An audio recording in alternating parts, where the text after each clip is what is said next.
Hey, Miles here, milesbeckler.com. This video, we're going to answer the question, how do you know when to take a break? This is a user-generated question I received, and I think it's a great one because there seems to be two major camps in the world of entrepreneurship. There's the hustle and grind, nonstop, never stop, never stop, never stop, right? 22.5-hour days. And then there's the other side that's like, oh, it's fun and easy and make more while you do less and make lots and do nothing, right? So there's these two extremes, and obviously I think you fully understand right away that the answer is somewhere in the middle. There is some level of balance required. I do take a lot of breaks, and I'm very methodical about how I approach that, and that's what we're going to cover here. I'm going to give you my approach, but I want to also offer some kind of other ideas that might reflect you, especially if you've got a family, because it's really, really important for you to take rest and take time with your family, and it also is extremely important for you to stay really focused and really productive on those tasks that are going to move the needle in your business. So we'll start with my kind of experiences and how I go about it. So personally, I like to take about 3 to 4 separate breaks throughout my day. When I wake up, the first thing I do is I take some time and I grab a cup of coffee, I come downstairs and I work on the most important task first. I want to repeat, important, not urgent. I've talked about this a lot in the past, and ultimately for me, an important task is this video, right? My content marketing or sending out my email. Those are the long-term valuable things in my business, and I have a full tank of willpower when I wake up in the morning, so I work on the most important things first. Come about, I would say, an hour and a half after I've started and got that done, my wife and I generally go for a quick walk. We try to get some outside time. This can be everything from 5 to 15 minutes. When the timing right and the weather is perfect, sometimes we'll go out for an hour or more and hike 2 to 3 miles at that point, and then we come back and again fully recharged at this point, right? So what it is when you wake up, you have a full kind of willpower tank. You're full of your energy once you get out of the grogs and get your momentum going. Then when you deplete this energy, this kind of tank of willpower that you have, it gets depleted by doing that initial important work, and then you need to go refill it. This is through rest. And for me, resting is often exercise and actual rest, what would look like rest, like laying in a hammock, laying down, sitting up and meditating, etc., taking a nap in the afternoon type thing. So that's how I try to build my day, is blending the intense periods of work and then recharging through rest or exercise, more intense period of work, recharge through rest and exercise, more intense period of work. So back to my day, I come back from this first walk, I get back to work again. Around this point, we're getting up to the noon, 1 o'clock, I'll eat, I'll have a salad.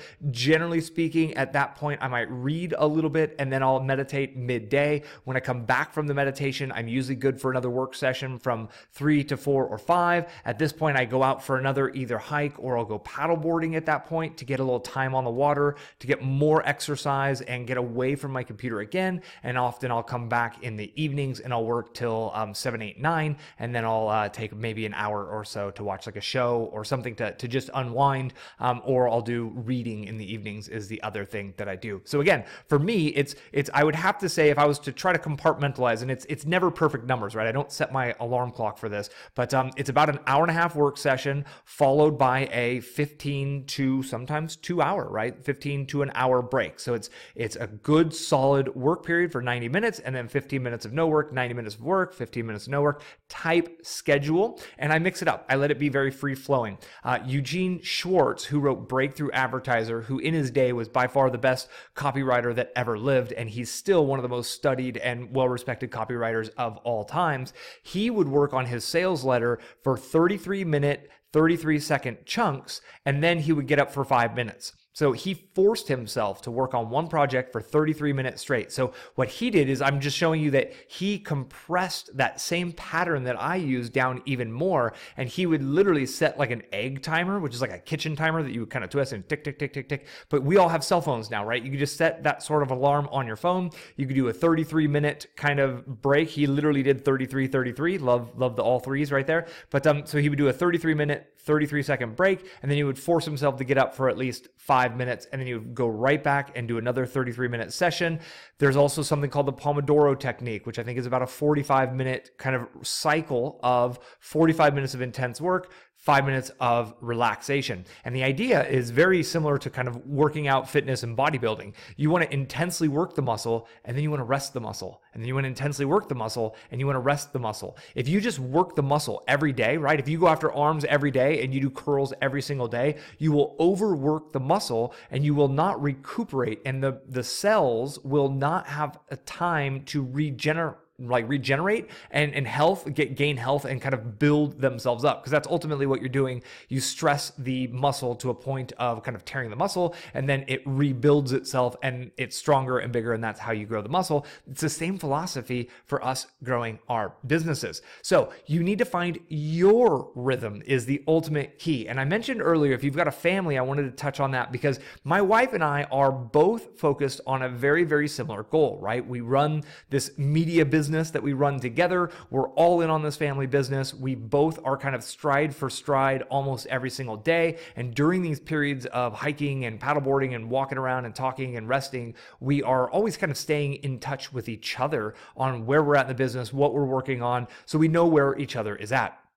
If you're the one in your family growing the business and your spouse, your kids, and everyone else is not actually involved in the business, you're going to need to play a little bit more of a delicate balance, right? They don't understand exactly what you're doing, and you're ultimately, obviously, trying to create a better life for them. So one thing you need to do is communicate extremely effectively. You need to make sure they understand why you're spending those times, those nights, those weekends on your laptop. But then I think it's more important than that to not just schedule the time hustling and grinding on your business. You have to schedule time with your family. You have to dedicate specific time every week, maybe every day, that is you and family time. You need to make sure they're getting 100% of you, at least for a specific amount of time. Maybe it's every day, maybe it's every week. What that is unique for you, but that is as important to schedule into your lifestyle as it is to schedule in the times of hustle. And you might be like, well, Miles, but I've got to get this going. I get it, but you also have to keep your relationships strong, because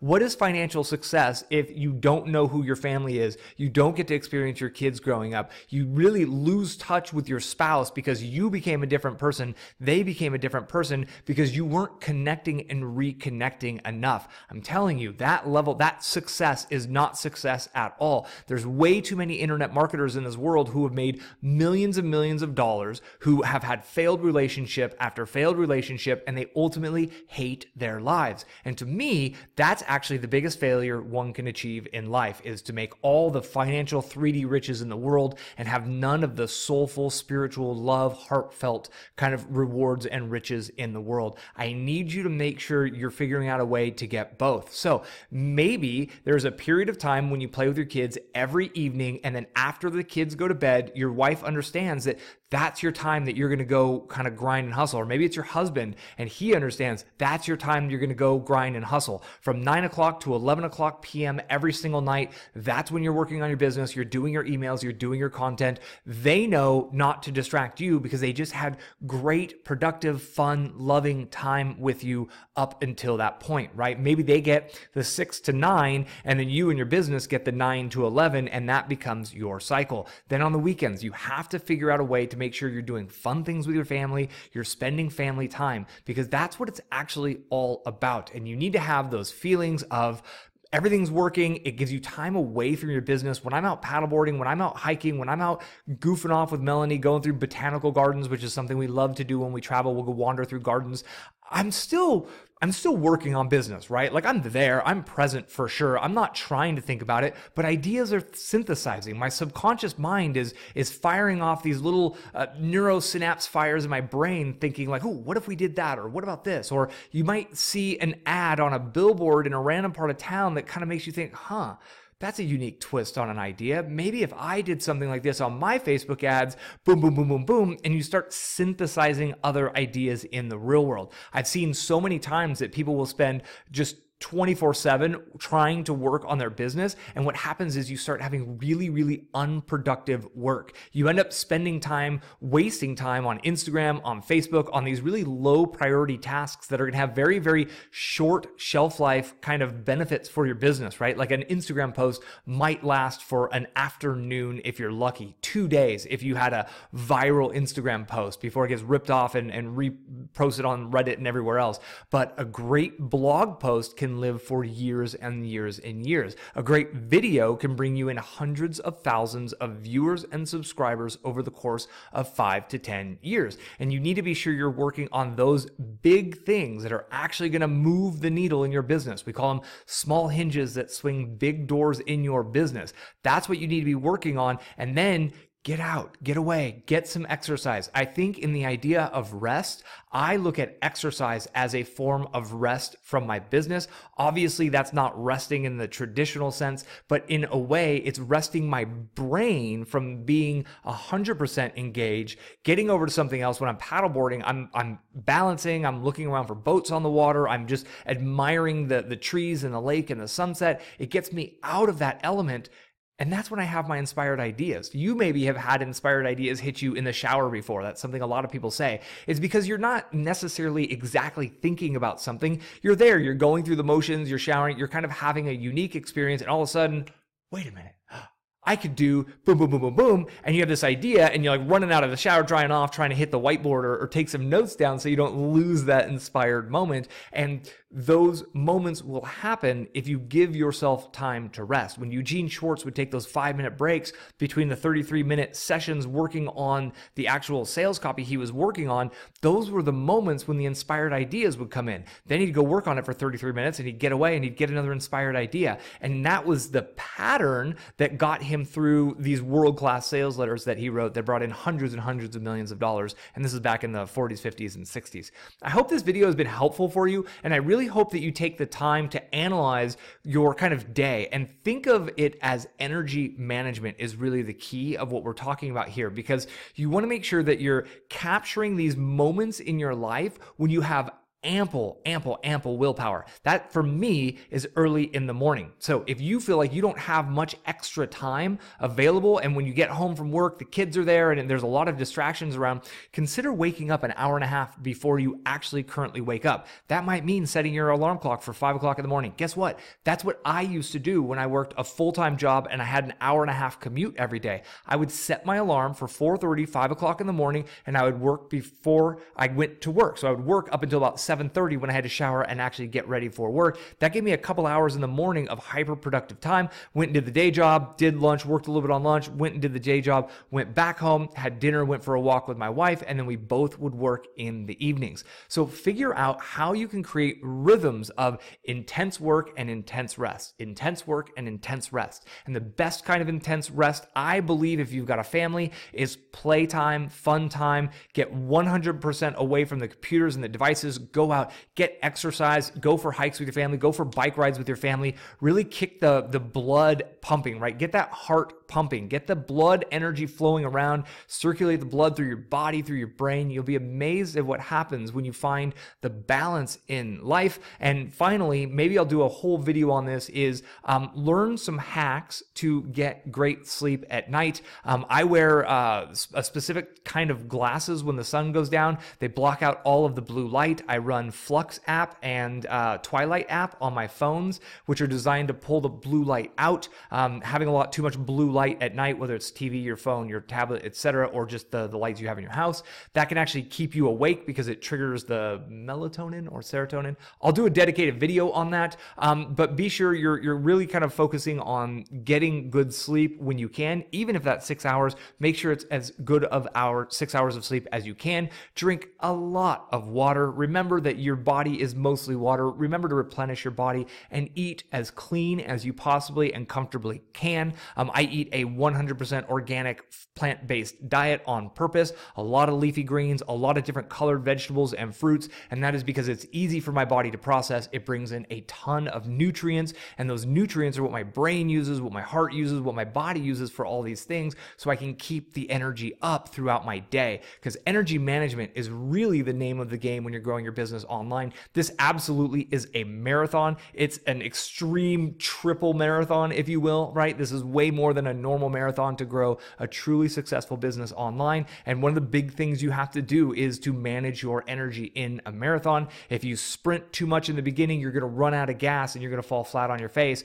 So it's about finding those rhythms, those cycles, and creating those habits that are going to give you the intense focused energy times, then the actual 100% away from all of your devices. When I go on a hike, when I go out on the paddleboard, I don't bring my phone, I don't bring anything. I have no devices at all other than my paddleboard, right? An analog flotation device that I go paddle around a lake type thing. So figure out what that is for you. It might be hiking, it might be biking, but I do recommend that you have times when you're not plugged into the earbuds, you're not plugged into the social media world, you're not listening to podcasts, you're just there enjoying that moment with your family, maybe just enjoying that moment in nature, enjoying that moment on your bike, enjoying just walking around your neighborhood, enjoying being at the gym, lifting weights to really boost that energy through the day. You'll find when you take these rest periods throughout your day, you'll come back and you'll be more productive the moment you get back than the moment you were before you left, right? You come out of these low points back with another burst of energy.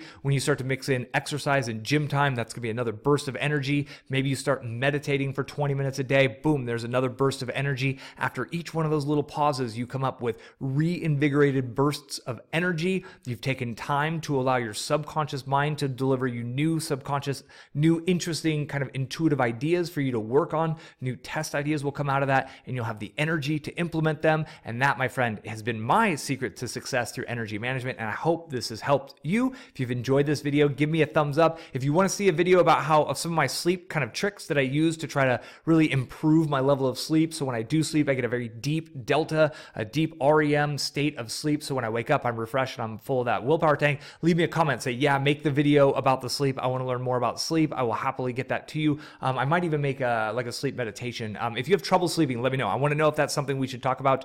Give me a thumbs up. Share this if you know somebody who's maybe overworking themselves, and maybe a little rest could actually improve their performance. It's proven in every sport in the world that a little bit of rest goes a very long way for improving that athlete's performance. And I think the truth is the same for us here in the entrepreneurial world. And on that note, I'm going to call it on this video. I thank you for your time, and I look forward to connecting with you on the next video. Remember, intense periods of work, intense periods of rest. Spend time with your family, go do fun things. You have to enjoy life while you have it. That is the goal here. And I look forward to connecting with you on the next video. Got another video coming out Monday, so subscribe and I'll catch you then. Be well.